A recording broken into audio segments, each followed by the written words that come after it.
My name is Mac W. Payne, Christian author, consultant, and business owner. Thanks for joining us in this first in a discovery series entitled The 5 Biblical Principles of Success. Each segment will explore one of the following principles. Set for yourself a goal of excellence. Get first things first. Enthusiasm, going the extra mile, and work. Let's look at the first principle of success. Set for yourself a goal of excellence.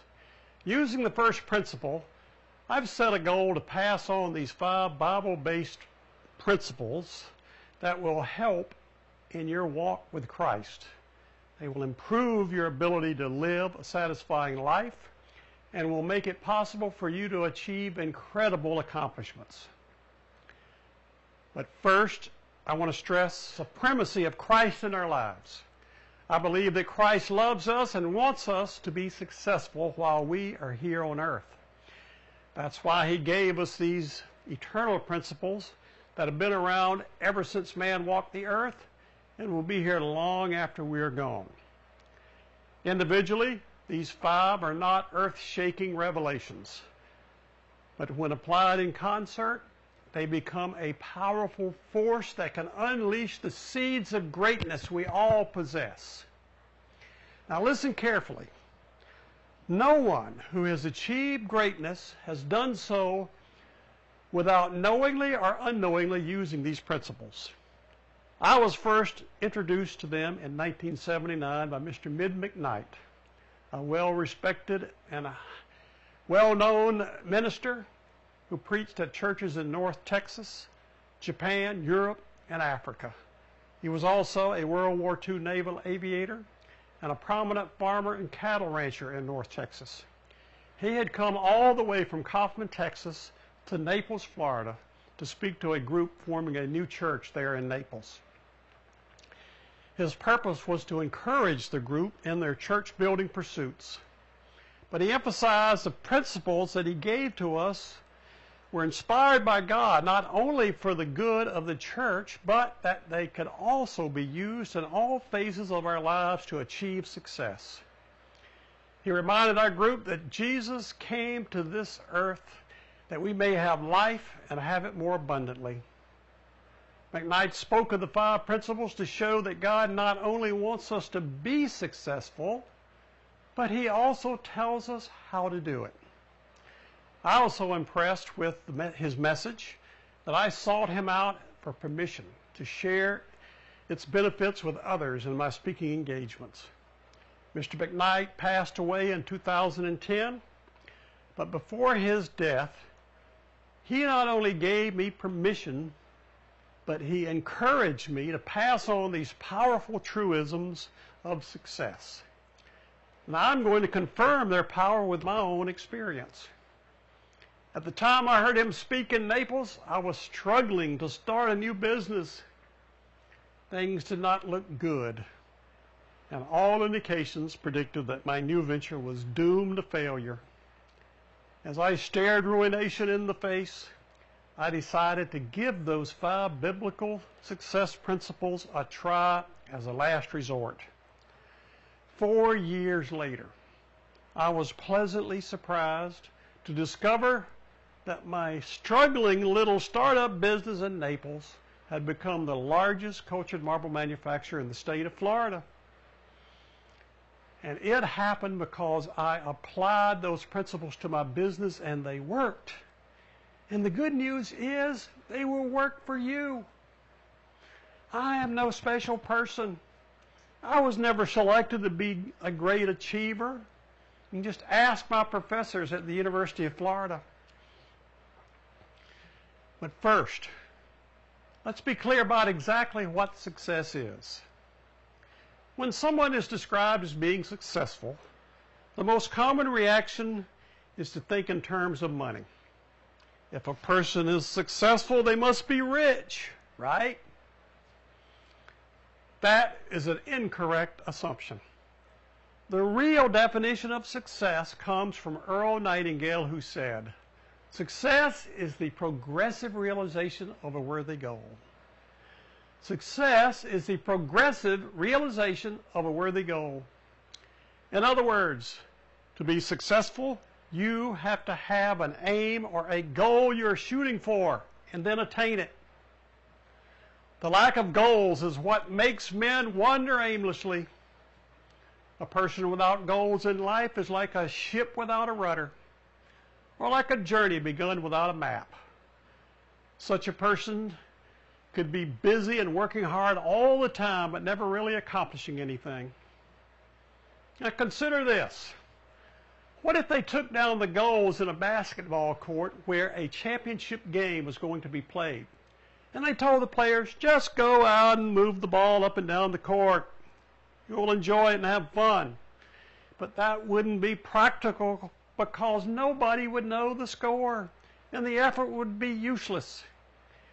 It is the same in your life. Without goals, how do you know the score? How do you know if you're accomplishing anything?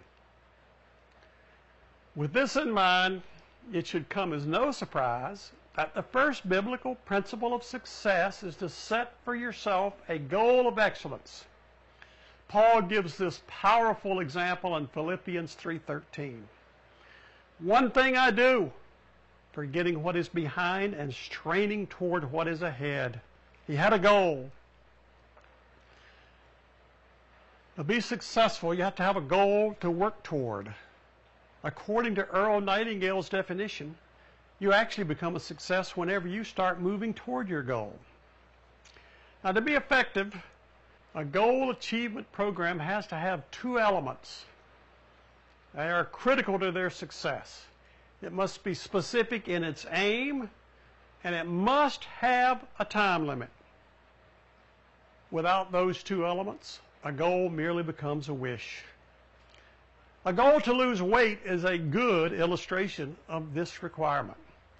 If a person states, I want to lose some weight, then more than likely they're not going to be successful.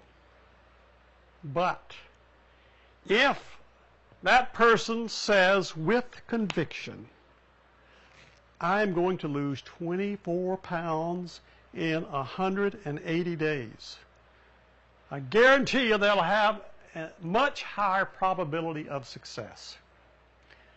William James, a famous pioneering American psychologist at Harvard University, conducted a test.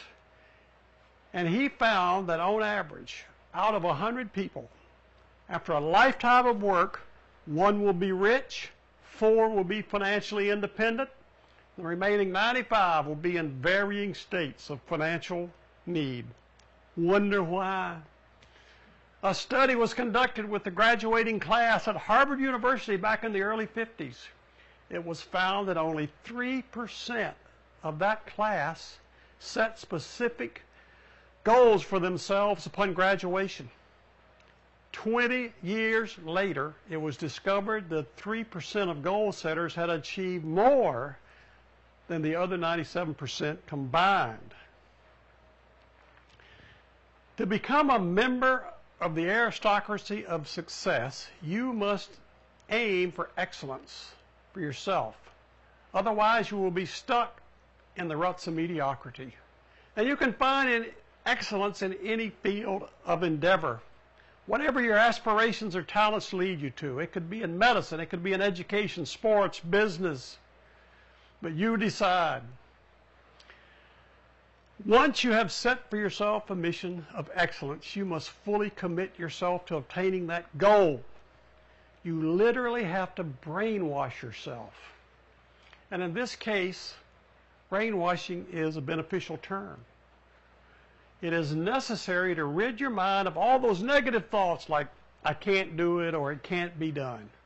You have to fill your mind with positive ideas that will only help in attaining your goal. Consider these concepts. In Proverbs 23, it states, as a man thinketh, so is he. The Roman Emperor Marcus Aurelius said, a man's life is what his thoughts make of it. Dr. Norman Vincent Peale added, if you think in negative terms, you will get negative results. If you think in positive terms, you will achieve positive results. Remember this, just as we want nothing but happiness for our children, God, as our ultimate Father, wants us to be happy and successful in all that we do. And always remember this, you are the gatekeeper of your mind. You are in charge of the type thoughts allowed to enter. You must only allow positive thoughts about your goal to come into your mind. Now here's a helpful technique. You might have heard this before, but it's write your goal down on a 3x5 card. You may say, I don't need to, but do it anyway.